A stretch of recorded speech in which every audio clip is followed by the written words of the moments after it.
हामिद ने अपनी 80 साल बीमार और ज़ईफ माँ को कराची खाने वाले मवेशी मंडी के ट्रक पर बिठाया। ड्राइवर को पैसे देते हुए इसने बेरहमी से कहा, इस बूढ़ी औरत को किसी सुनसान जंगल में छोड़ देना या फिर किसी नहर में ढकेल देना। सालों से ये बिस्तर पर पड़ी है, न मरती है न जीती। मेरे पास इसके इलाज के लिए पैसे नहीं।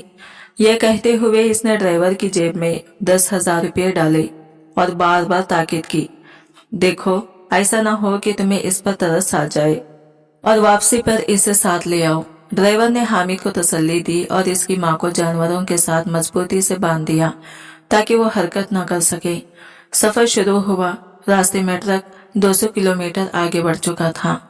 ड्राइवर ने जानवरों को पानी पिलाने के लिए रुका तो इसकी नजर इस बूढ़ी औरत पर पड़ी। वो प्यास से नीम मुर्दा हालत में थी। ड्राइवर का दिल पिघल गया। इसने जल्दी से पानी पिलाया। बूढ़ी माँ ने नीम मुर्दा आवाज में कहा, बेटा तुमने मुझ पर एक बड़ा एहसान किया है, अगर मुमकिन हो तो एक और एहसान कर देना। मुझे किसी जंगल में छोड़ने के बजाय कराची में मज़ार खैद के सामने उतार देना। ये सुनकर ड्राइवर के दिल में तरस की लहर दौड़ गई। वो इसे कराची ले आया और मज़ार खैद के सामने उतार दिया। वहां पहुंचते ही इस बूढ़ी माँ ने ऐसा काम किया कि हफ्ते के इख्तिमाम पर अहसन हॉस्पिटल से अपने गांव वापस जा रहा था कि अचानक रास्ते में मूसलाधार बारिश शुरू हो गई। बारिश इतनी शदीद थी कि सफर जारी रखना तकरीबन नामुमकिन हो गया। इसने जल्दी से मोटरसाइकिल रोकी और एक छोटी सी दुकान की शेड तले पना ली। सूरज गुरूब हो चुका था और अंधेरा छाने लगा था।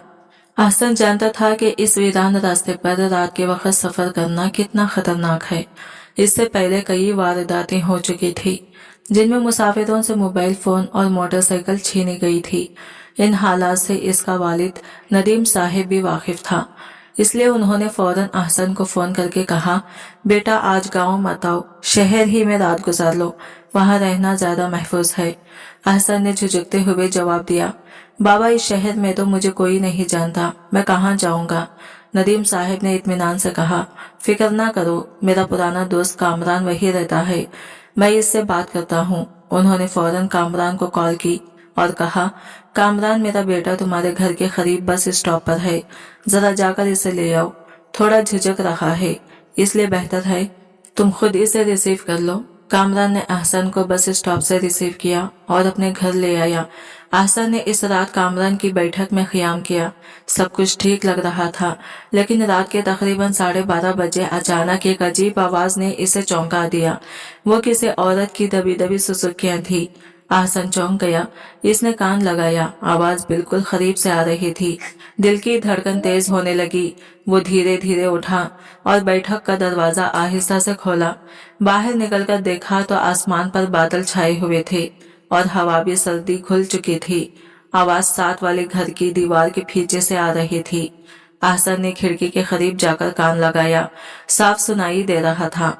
कोई औरत ज़ारो खतार रो रही थी, जैसे किसी शदीद तकलीफ या मुसीबत में हो। अहसन के दिल में आया कि दरवाजा तोड़कर इसकी मदद करे, लेकिन वो मजबूर था।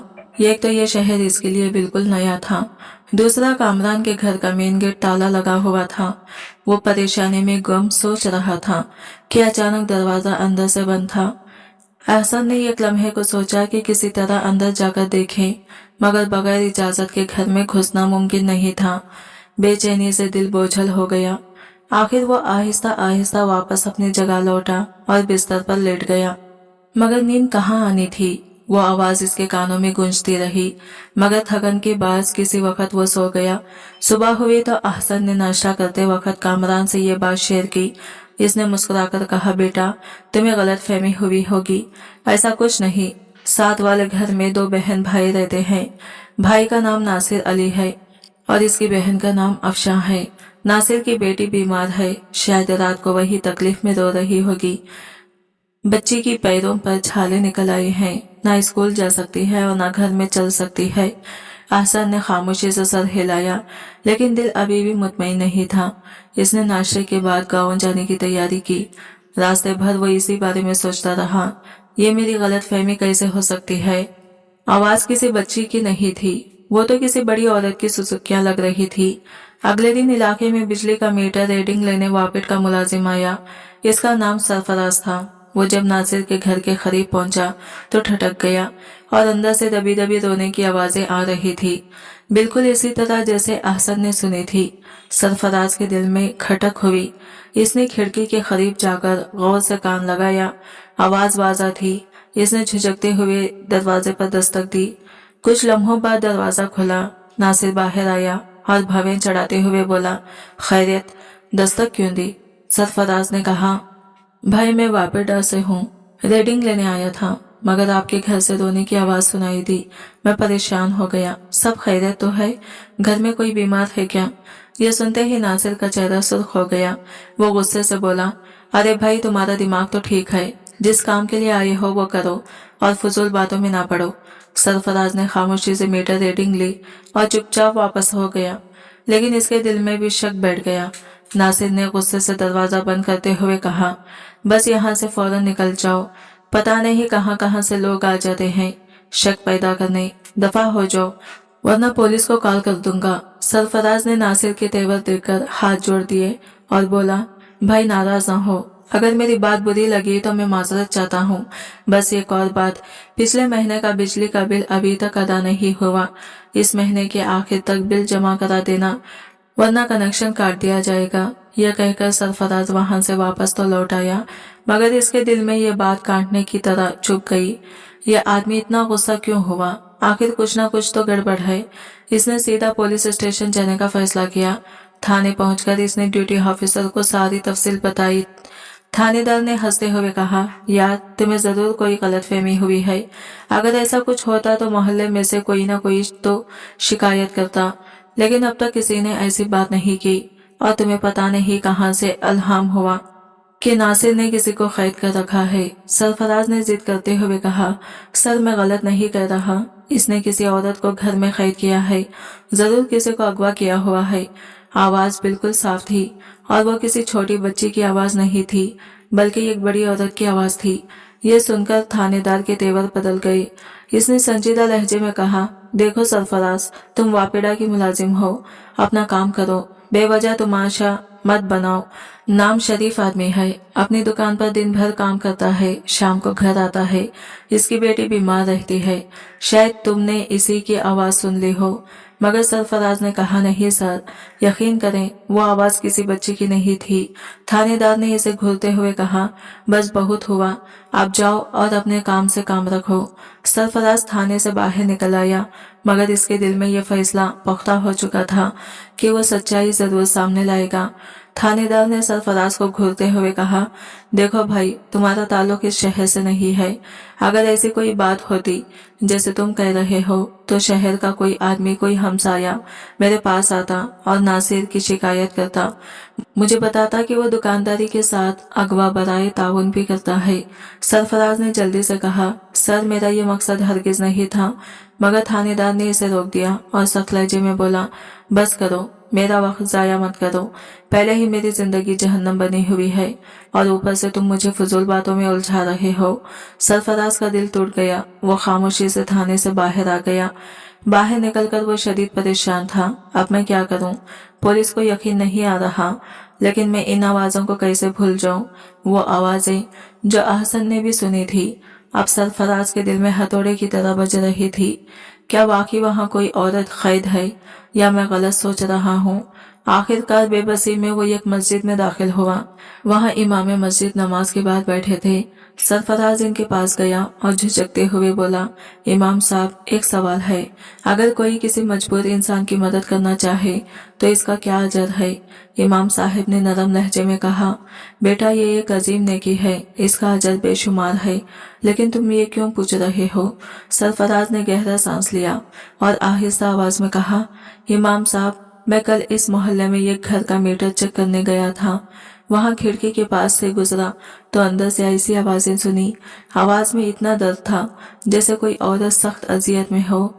मैंने हिम्मत करके मालिक के मकान से बात की तो वो मुझ पर चढ़ दौड़ा, मुझे धमकियां दी, कहा कि फौरन निकल जाओ वरना वो लोगों को बुलाकर मुझे मार डालेगा। ये सुनते ही इमाम साहब के चेहरे पर हैरत के आसार भर आए।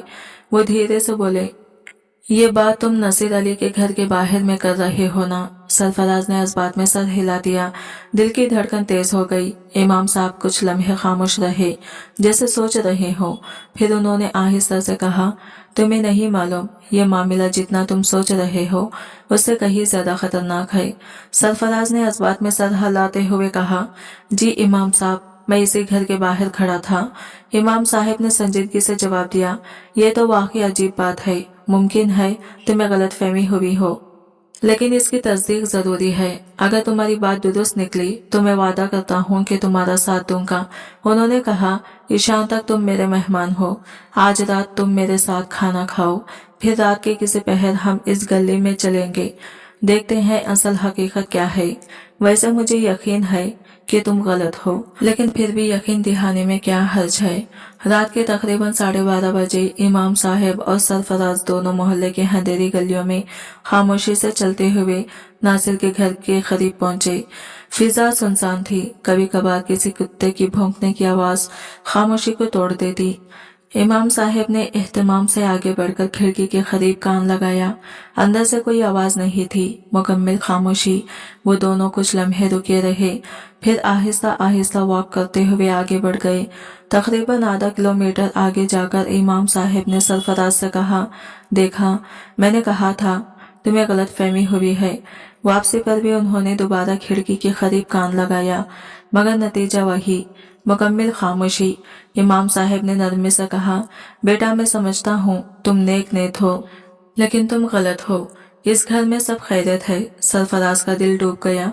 थानेदार ने पहले ही इसकी बात रद्द कर दी थी और अब इमाम साहब ने भी। वो चुपचाप मस्जिद से रुखसत हुआ और अगले दिन अपने गांव वापस चला गया। लेकिन वो आवाजें, वो अजियत से भरपूर सुसुकियां इसके कानों में आज भी गूंज रही थी। वक्त गुजरता गया। एक हफ्ता बाद सुबह की नमाज के वक्त इमाम साहब मामूल के मुताबिक मस्जिद जा रहे थे। गली सुनसान थी, हवा में हल्की ठंडक थी। जैसे ही वो नसीर के घर के सामने से गुजरे, इनके कदम रुक गए।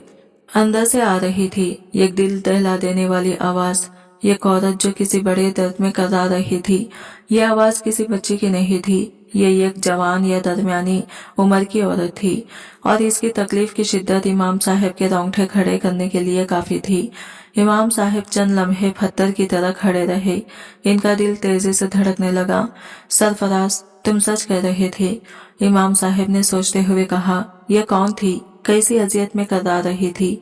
वो पूरी रात बेचैन रहे। सुबह की अजान के बाद भी नींद इनकी आंखों से कौन सो दूर थी। बिला आखिर उन्होंने सरफराज को फोन उठाया और कहा, बेटा फौरन शहर आओ, मुझे तुमसे एक निहायत जरूरी बात करनी है। दोपहर से पहले सरफराज शहर पहुंच गया। इमाम साहब ने इसे देखते ही गहरी सांस ली और कहा, सरफराज, तुम जो कह रहे थे वो सच है। मैंने खुद अपनी समाज से वो अजियत भरी चीखें सुनी, लेकिन यह बात मेरी समझ से बाहर थी कि नसीर जैसा शख्स अगवा क्यों करेगा। वो तो बेज़ाहिर ऐसा लगता ही नहीं। सरफराज ने सख्त लहजे में कहा, इमाम साहब, अब ये बहस का वक्त नहीं, बस मेरे साथ पुलिस स्टेशन चलें। मेरी बात थानेदार नहीं मान रहा, लेकिन आपकी इज्जत वखार के सामने वो इनकार नहीं करेगा। दोनों सुबह 10 बजे पुलिस स्टेशन पहुंचे। थानेदार अपनी कुर्सी से उठ खड़ा हुआ। इमाम साहब को देखते ही इसके चेहरे पर एहतराम झलकने लगा, क्योंकि वो खुद कभी इमाम साहब के शागिर्द रह चुके थे। अस्सलाम वालेकुम उस्ताद जी, थानेदार ने अदब से कहा। इमाम साहब ने सलाम का जवाब दिया और गहरी निगाहों से इसकी तरफ देखते हुए कहा, बेटा नसीर को मैं जानता हूँ। बेज़ाहिर वो अच्छा लड़का है, लेकिन कुछ न कुछ ऐसा है जो वो सबसे छुपा रहा है। इसके घर की तलाशी लेना जरूरी है। अगर मेरी बात गलत निकली तो जिम्मेदारी मेरी, लेकिन अगर सरफराज सच कह रहा है तो नसीर को कानून के कटघरे में लाना होगा। थानेदार ने संजीदगी से इमाम साहब की बात सुनी, फिर बोला, उस्ताद जी, आप कह रहे हैं तो यकीनन बात में वजन है। मैं वादा करता हूँ कि आज रात हम इस घर पर छापा मारेंगे। अगर जुर्म साबित हुआ तो नसीर को इसके किए की सजा जरूर मिलेगी। रात के तकरीबन 11 बजे नसीर के घर पर अचानक छापा मारा गया। पुलिस की जीपें अंधेरी गली में दाखिल हुई तो मोहल्ला सन्नाटे में डूब गया। नसीर हक्का पक्का रह गया, लेकिन पुलिस ने किसी को वजाहत का मौका न दिया। घर के हर कोने की छानबीन हुई, बेडरूम, स्टोर रूम, हत्ता के सहन के नीचे तक देख लिया गया। मगर कुछ नहीं मिला। थानेदार के माथे पर नागवारी के आसार थे। वो पलटा ही था कि एक सिपाही ने कहा, सर पीछे पुराना गोदाम है, लगता है अरसे से बंद है। सबके कदम गोदाम की तरफ बढ़े। दरवाजे पर जंग आलू ताला झूल रहा था, जिसे तोड़ने में ज्यादा वक्त न लगे। जैसे ही दरवाजा खुला, एक बोसीदा बदबू का झोंका बाहर आया। अंदर अंधेरा छाया हुआ था, लेकिन जब टॉर्च की रोशनी पड़ी तो थानेदार की आंखों के सामने अंधेरा छा गया। वहां एक औरत थी, रस्सियों से जकड़ी हुई, जमीन पर गिरी और इसकी सांसें भांप रही थी। चेहरे पर खौफ, आंखों में अजियत और होठों से हल्की कराहट निकल रही थी। इमाम साहब ने अल्लाह अकबर कहकर पीछे हटते हुए कहा, या अल्लाह, ये क्या मंजर है। इस औरत का चेहरा खौफ और अजियत का नक्शा पेश करा रहा था। वो हड्डियों का ढांचा बन चुकी थी, आंखों के गिर्द सियाह हल्के, होंठ सूखे हुए और जिस्म पर जगह जगह जख्मों के निशानात। जैसे ही इमाम साहब की निगाह इस पर पड़ी, इनकी आंखों से बेइख्तियार आंसू बह निकले। या अल्लाह, ये कौन सी खयामत है। इमाम साहब के लबों से निकला।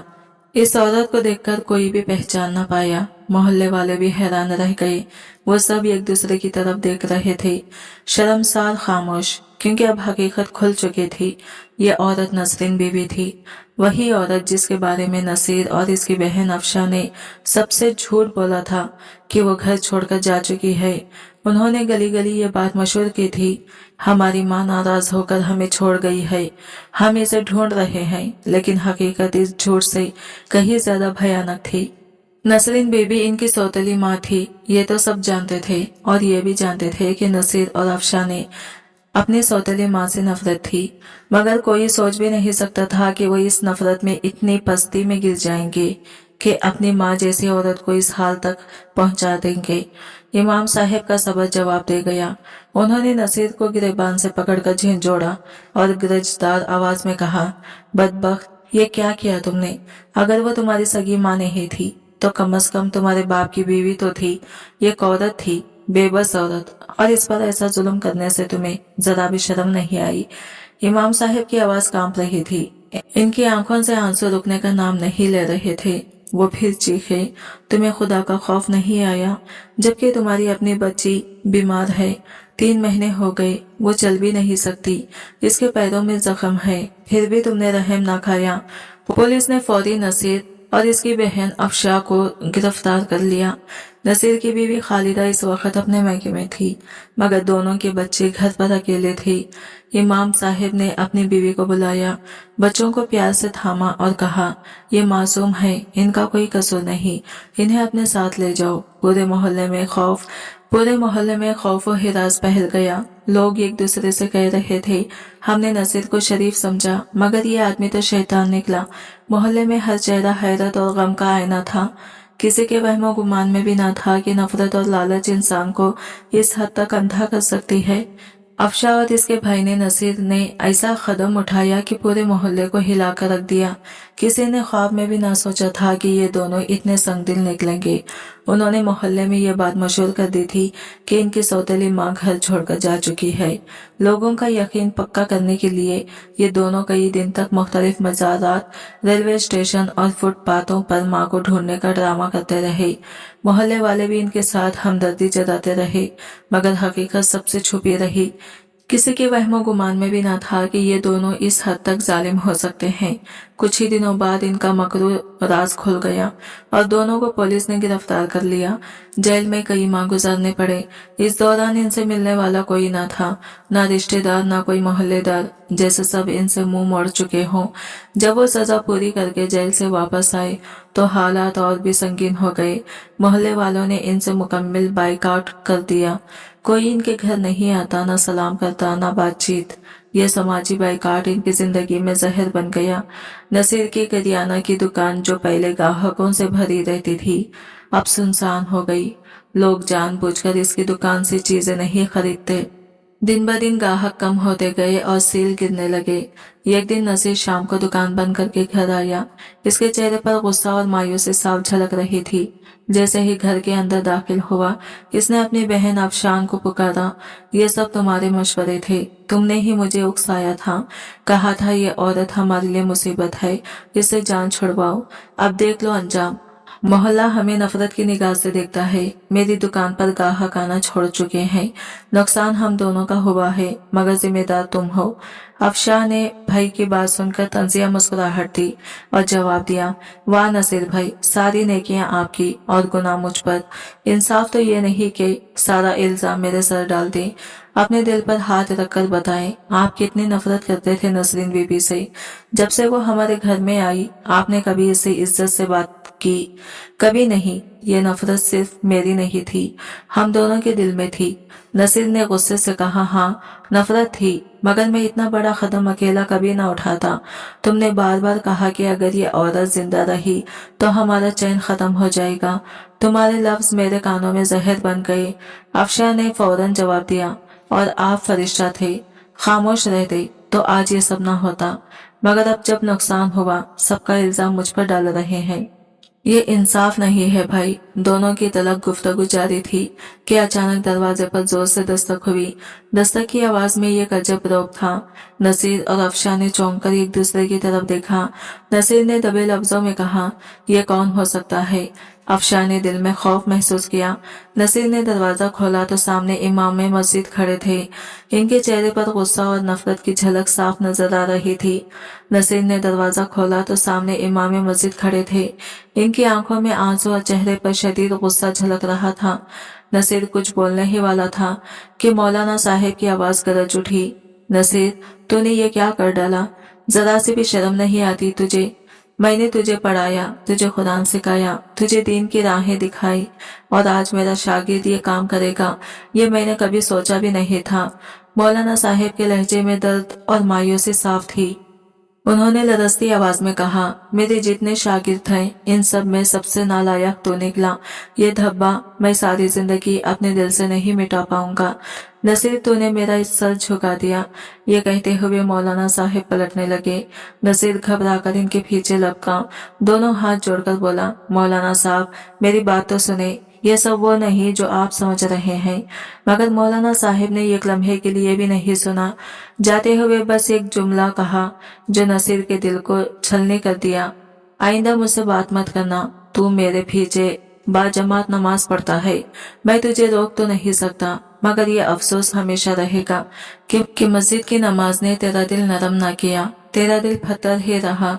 नसीर, तूने इस औरत पर जुल्म के पहाड़ तोड़ दिए, सिर्फ इसलिए कि वो तेरी सौतेली माँ थी। क्या वो इंसान नहीं थी? क्या वो एक बूढ़ी और लाचार औरत नहीं थी? तुझे जरा सा भी रहम न आया? मौलाना साहब ये कहकर चले गए। नसीर इनके जाते कदमों को देखता रह गया। अंदर कहीं गहरा खौफ और पछतावा इसे कूच के लगाने लगा था। और इधर दूसरी तरफ वापिडा का मुलाजिम सरवन नसरीन बीबी को उठाकर हॉस्पिटल ले जा रहा था। इसकी हालत निहायत खराब थी। भूख और प्यास ने इसके जिस्म की सारी ताकत छीन ली थी। वो चलने के काबिल भी न रही थी। सरवर की आंखों में आंसू थे। इसने धीरे से कहा, अम्मी जान, हिम्मत रखें, आप बिल्कुल ठीक हो जाएंगे। वो बार बार इसके हाथों को सहला रहा था। दरअसल सरवर के दिल में एक ही ख्वाहिश थी, काश मैं अपनी माँ की खिदमत कर सकता। वो बहुत छोटा था जब इसके अपनी माँ का इंतकाल हो गया था। इसकी जिंदगी में कभी माँ की ममता का साया न रहा। अब जब नसरीन बीबी जैसी नेक दिल औरत मिली तो सरवन ने इसे अपनी माँ मान लिया।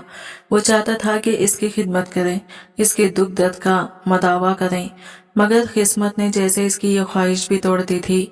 जिस हाल में सरवन ने नसरीन बीबी को पाया था, वो मंजर इसके दिल को हिलाकर रख गया। इसका कलीजा कांप उठा। नसरीन बीबी के बदन पर फटे पुराने कपड़े थे जिनसे बदबू आ रही थी। वो एक तंग अंधेरे और बदबूदार गोदाम में बैठी थी, जहां हवा का गुजरना न था और गर्मी ने इसे निढाल कर रखा था। सरवर ने एक लम्हे के लिए आंखें बंद की, जैसे खुद को संभालने की कोशिश कर रहा हो। या अल्लाह, ये इंसान है या लाश बन चुकी है, इसने दिल में कहा। नसरीन बीबी को फौरन हॉस्पिटल ले जाया गया। करीब 10 से 15 दिन तक मुसलसल इलाज चलता रहा। ड्रिप, दवाइयां, मायने, डॉक्टर पूरी कोशिश कर रहे थे। सरवर रोज हॉस्पिटल के चक्कर लगाता, हर लम्हा इनके साथ रहता। आहिस्ता आहिस्ता नसरीन बीवी की तबीयत संभलने लगी। एक दिन जब वो थोड़ी बेहतर हुई तो उन्होंने लरजते हाथों से सरवर को अपने करीब बुलाया, इसके माथे पर प्यार दिया और नम आवाज में कहा, बेटा, मेरा कोई सगा बेटा नहीं था। एक बेटा और एक बेटी थी, लेकिन उन्होंने मुझ पर ऐसे जुल्म ढाए कि मेरी रूह तक जख्मी हो गई। हालांकि मैंने कभी किसी के साथ बुरा नहीं किया।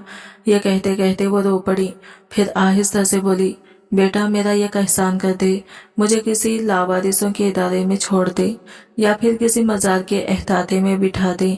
वहां लंगर खाकर गुजर बसर कर लूंगी।